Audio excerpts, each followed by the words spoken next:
Here's an AMI This Week shortcut with Chris Vallée. And all of a sudden, Margaret saw something. I think it was a squirrel, I don't know. And she took off. Kim Kilpatrick is a storyteller and accessibility advocate in the Ottawa theatre and arts scene.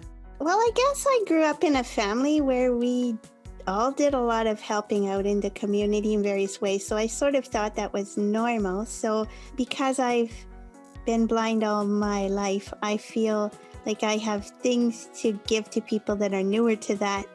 You know, I'm almost like a manual they could read, you know, because they're adjusting, or people that don't have a disability, just to educate people and to help people learn why certain things are important or why things are good. And I feel like artists with disabilities are not always well represented in art.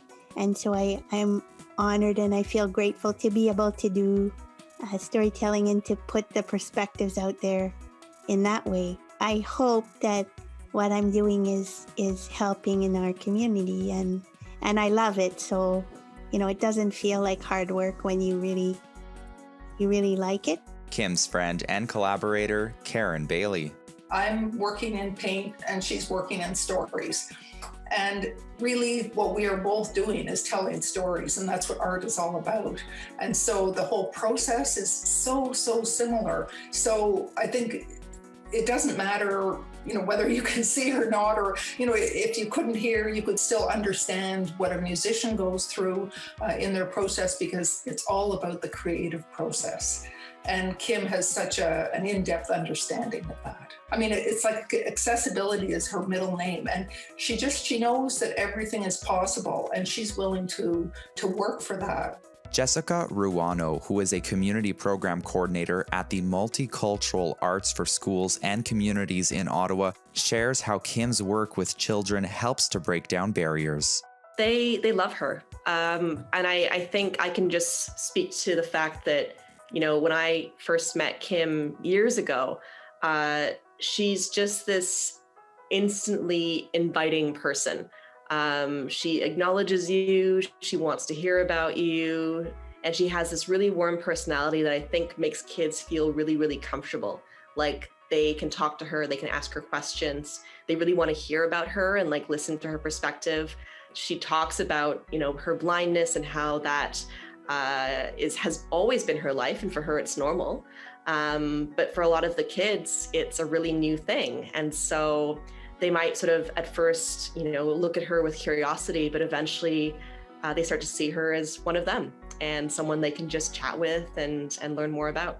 In terms of the art things, like the shows, the storytelling and video shows, it gets people understanding about life, you know, with a guide dog and raising a guide dog. And I think it just makes people more relatable. You maybe feel less nervous about the next time you meet someone who's blind, like you might feel more comfortable interacting with them. I think I just like to help people on the path, because a lot of times with accessibility things, it's an afterthought, and so they put it in at the end instead of sort of building it from the beginning. So kind of try to get involved so that things can be building from the beginning.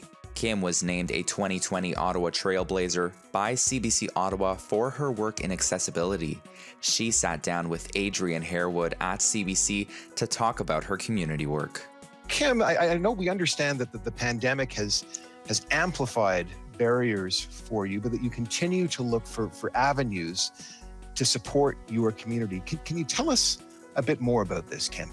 My guide dog had retired just before COVID, and I was scheduled to get a new one last spring, and I still haven't gotten my new dog. So I've gone back to a cane. So there's been a lot of challenges, but also a lot of really great stuff, a lot of connecting. I've been lucky enough to be able to keep working from home and to really help the blind community learn tech, learn Zoom, learn all of these things, and keep sort of helping my community during COVID. And Kim's future plans? I'd like to create this new storytelling show, get a new guide dog, and just be back out, you know, just doing sort of normal things and meet people in person and, be out in the community.